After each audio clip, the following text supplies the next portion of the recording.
জয় শ্রী শ্রী বাবা লোকনাথ ব্রহ্মচারীর জয়। আজ 19শে জ্যৈষ্ঠ রবিবার শ্রী শ্রী লোকনাথ বাবার তিরোধান দিবস। আজ আপামর বাংলার বহু স্থানে বাবা লোকনাথ ব্রহ্মচারীর তিরোধান দিবস পালন করা হচ্ছে। বলা হয় স্বয়ং মহাদেব বাবা লোকনাথের রূপে এই ধরাধামে আবির্ভূত হয়েছিলেন মানবজাতির কল্যাণের উদ্দেশ্যে। বহু মানুষ তার সংস্পর্শে এসে রোগ শোক তাপ থেকে মুক্তি পেয়েছিলেন এবং আজও পাচ্ছেন। কারণ বাবা নিজেই বলেছেন, রণে বনে জলে জঙ্গলে যেখানেই বিপদে পড়বি আমাকে স্মরণ করবি, আমিই রক্ষা করব। তাই আজকের এই পুণ্য দিনে আর কিছু করুন অথবা নাই করুন, বাবা লোকনাথ ব্রহ্মচারীর ব্রতকথা পাঠ করবেন বা শ্রবণ করবেন। এতে আপনাদের ক্ষতি কিছুই হবে না, উপরন্তু লাভই হবে। বাবা লোকনাথকে যে ব্যক্তি মন প্রাণ দিয়ে ডাকেন তিনি কখনো নিরাশ হন না। লোকনাথ বাবার ব্রতকথা শুরু করছি, আপনারা ভক্তি ভরে শ্রবণ করুন। জন্মাষ্টমী তিথিতেই জন্ম হয়েছিল লোকনাথ ব্রহ্মচারীর। ভক্তদের কাছে তিনি বাবা লোকনাথ নামেই পরিচিত। তার বিখ্যাত বাণী, রণে বনে জলে জঙ্গলে যখনই বিপদে পড়বি আমাকে স্মরণ করবি, আমিই রক্ষা করব।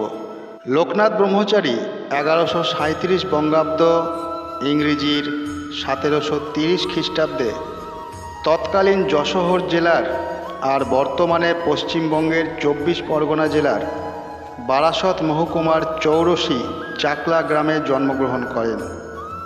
তার বাবার নাম রামনারায়ণ ও মায়ের নাম কমলা দেবী। বাবা ছিলেন ধার্মিক ব্রাহ্মণ। পিতামাতার চতুর্থ সন্তান ছিলেন তিনি।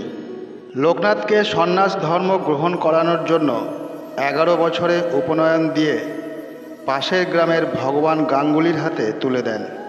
এ সময় তার সঙ্গী হন বাল্যবন্ধু বেণীমাধব। উপনয়ন শেষে লোকনাথ বেণীমাধব ও ভগবান গাঙ্গুলি পদযাত্রা শুরু করেন। বিভিন্ন গ্রাম শহর নদ নদী জঙ্গল অতিক্রম করে প্রথমে কালীঘাটে এসে যোগ সাধনা শুরু করেন।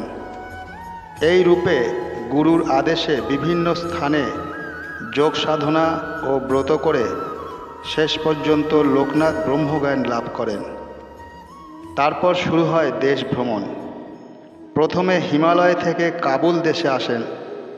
সেখানে মোল্লা সাদি নামে এক মুসলমানের সঙ্গে কোরআন বেদ সহ বিভিন্ন শাস্ত্র নিয়ে আলোচনা করে ইসলাম ধর্মের তত্ত্বজ্ঞান লাভ করেন। এবার গুরুকে বাদ দিয়ে তারা দুজনে পদযাত্রায় আবার দেশ ভ্রমণ শুরু করেন। প্রথমে আফগানিস্তান, পারস্য, আরব, মক্কা মদিনা, মক্কেশ্বর তীর্থস্থান, তুরস্ক, Italy, Greece, Switzerland, France, Europe সহ বিভিন্ন দেশ ভ্রমণ করে দেশে ফিরে আসেন এবং পরে দেশের ভিতর হরিদ্বার, হিমালয় তীর্থ, বদ্রীনাথ, সুমেরু পর্বত, কাশীধাম ও কাবুল পরিদর্শন করেন। দিনে দিনে গুরুর বয়স 100 বছর ও শিষ্যদের বয়স 50 বছর হল। গুরুদেব ভগবান গাঙ্গুলি শিষ্য দুজনকে শ্রী তৈলঙ্গ স্বামীর হাতে তুলে দিয়ে পরলোক গমন করেন। নারায়ণগঞ্জের বারদির জমিদার নাগ মহাশয় লোকনাথের কথা শুনে তার জন্য জমি দান করেন এবং সেখানে মহা ধুমধামের সঙ্গে আশ্রম স্থাপন করা হয়। লোকনাথ ব্রহ্মচারীর আশ্রমের কথা শুনে দেশ দেশান্তর হতে বহু ভক্ত এসে ভিড় জমাতে থাকেন। অল্প সময়ের ব্যবধানেই বাবার আশ্রম তীর্থভূমিতে পরিণত হয়। কোনো এক সময় ভাওয়ালের মহারাজ তার ফটো তুলে রাখেন, যে ফটো বর্তমানে ঘরে ঘরে পূজিত হয়। সেদিন ছিল 19শে জ্যৈষ্ঠ রবিবার। বাবা নিজেই বললেন তার প্রয়াণের কথা। বহু মানুষ আসেন তাকে শেষ দর্শন করার জন্য। কথিত আছে, এক সময় লোকনাথ মহাযোগে বসেন। সবাই নির্বাক হয়ে অশ্রু সজল চোখে এক দৃষ্টিতে চেয়ে থাকেন কখন বাবার মহাযোগ ভাঙবে, কিন্তু ওই মহাযোগ আর ভাঙেনি। শেষ পর্যন্ত 11টা 45 মিনিটে দেহ স্পর্শ করা হলে দেহ মাটিতে পড়ে যায়। ত্রিকালদর্শী বাবা লোকনাথ বলেছেন, প্রতিদিন রাতে শোবার সময় সারা দিনের কাজের হিসাব নিকাশ করবি, অর্থাৎ ভালো কাজ কি কি করেছিস আর খারাপ কাজ কি কি করেছিস। যে সকল কাজ খারাপ বলে বিবেচনা করলি সে সকল কাজ আর যাতে না করতে হয় সেদিকে খেয়াল রাখবি। আবার তিনি বলেছেন, সূর্য উঠলে যেমন আঁধার পালিয়ে যায়, গৃহস্থের ঘুম ভেঙে গেলে যেমন চোর পালিয়ে যায়, ঠিক তেমনি বারবার বিচার করলে খারাপ কাজ করবার প্রবৃত্তিও পালিয়ে যায়। এই রকম বহু মূল্যবান বাণী বাবা লোকনাথ মানব জাতির উদ্দেশ্যে বলে গেছেন।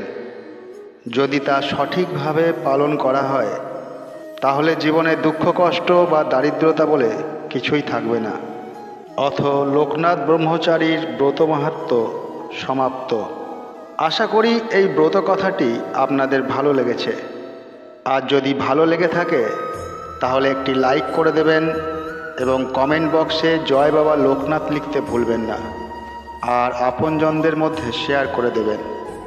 এই ধরনের ভিডিও আগামী দিনেও পাওয়ার জন্য চ্যানেলটিকে সাবস্ক্রাইব করে পাশে থাকা বেল আইকনটিকে প্রেস করে দেবেন। সবাই সুস্থ থাকবেন, ভালো থাকবেন। ধন্যবাদ।